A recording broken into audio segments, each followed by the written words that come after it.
Hi YouTube family, my name is Mageorgiba. If you're new here, welcome to my channel. Please subscribe, hit that subscribe button below and join. We need to get a name for this channel subscribers. Have any name suggestions? Suggest what I should call you, because I'm tired of saying hi YouTube family, hi YouTube family. Anyway, if you're a returning subscriber, welcome back. It's always good to have you here again. I hope everyone's having a good week so far and you are not letting anyone dim your lights. So as you guys know, I'm in Australia and I've been in Australia for almost 2 years now, and there are actually some interesting things I thought to myself, I would actually like to share these with my subscribers. So today I'll be sharing with you 7 out of everything I've learned so far while being in Australia.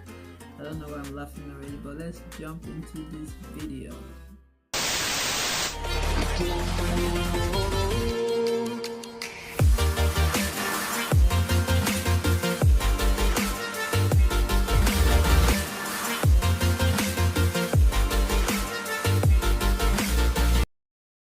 Okay, so this might actually be a bit trivial, but the wall socket is different.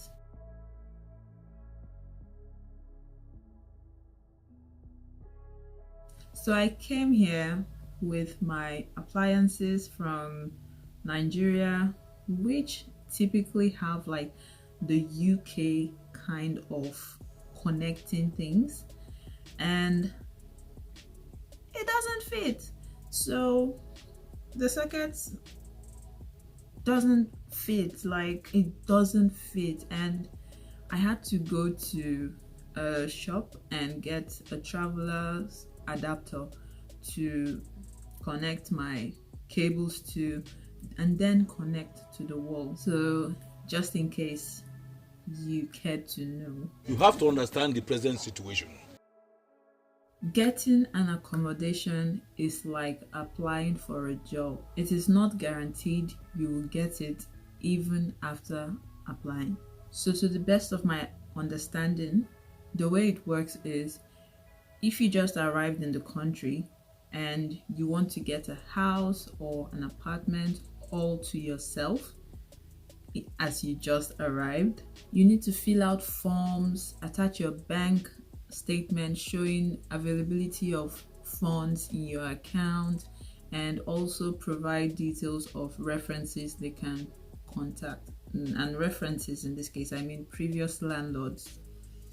And this also applies to some shared accommodation arrangements. After you have done all these things, they will review your forms and get back to you.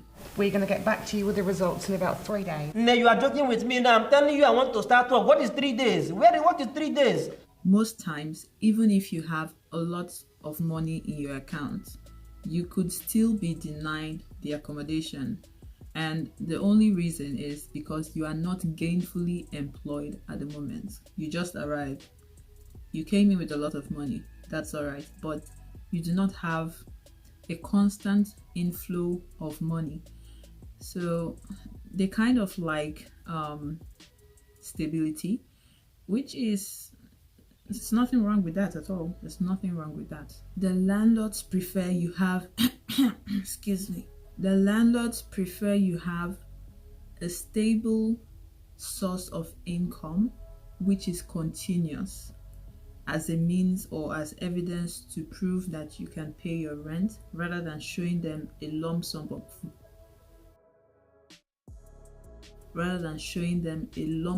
money which you have kept somewhere in your account. So if you are intending to move here either for school or you're planning to relocate entirely, the easiest accommodation that you could get would be a shared accommodation arrangement. So you could get that for a start, and when you have your feet properly on the ground, you could then venture into looking for the house or the apartment of your choice.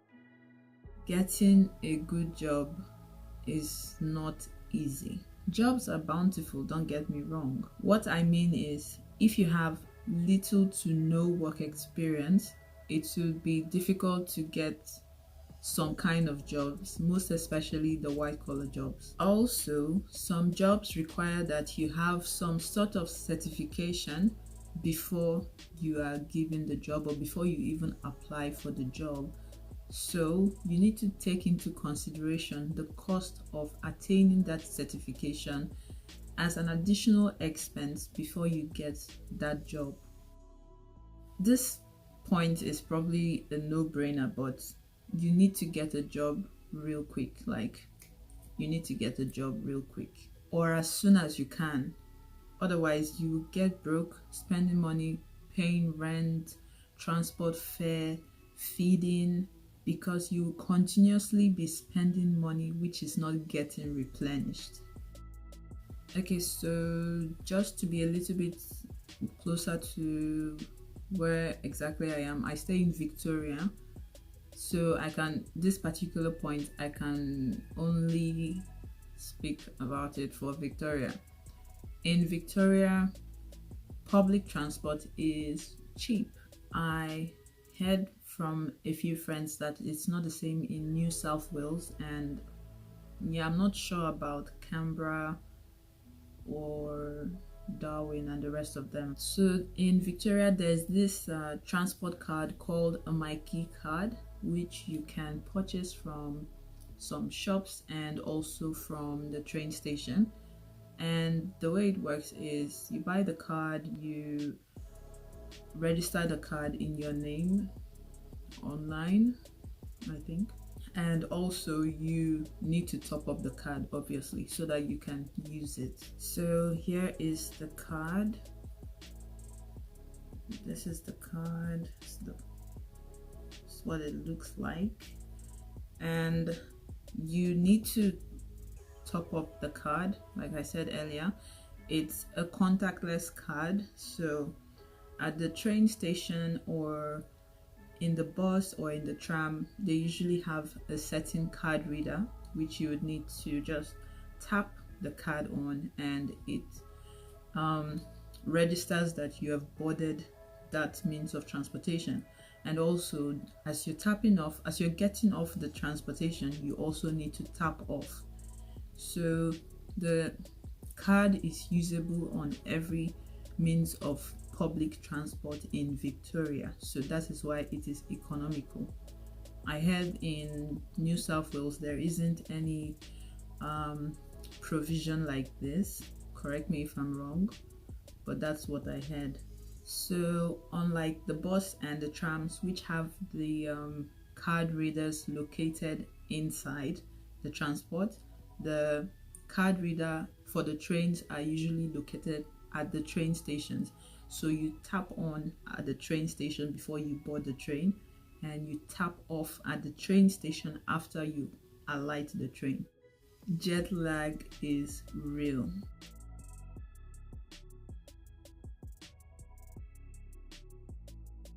Australia is far, like it's far, and the fastest flights from Nigeria take about 23 hours to get here. These flights are also very expensive. The more affordable flights take anywhere between 37 to 48 hours to arrive, and regardless of which flights you choose, either the faster one or the one that takes a little bit longer, you would be flying across multiple time zones from different countries. So when you initially arrive in Australia and get to your accommodation, one of two things could happen to you. It's either you fall into a deep sleep straight away, or you're awake for a while and you can go to sleep. For me, that was the case. When I arrived, it was about 12 noon. I couldn't go to sleep. Like, even in the night, even in the night I was just awake.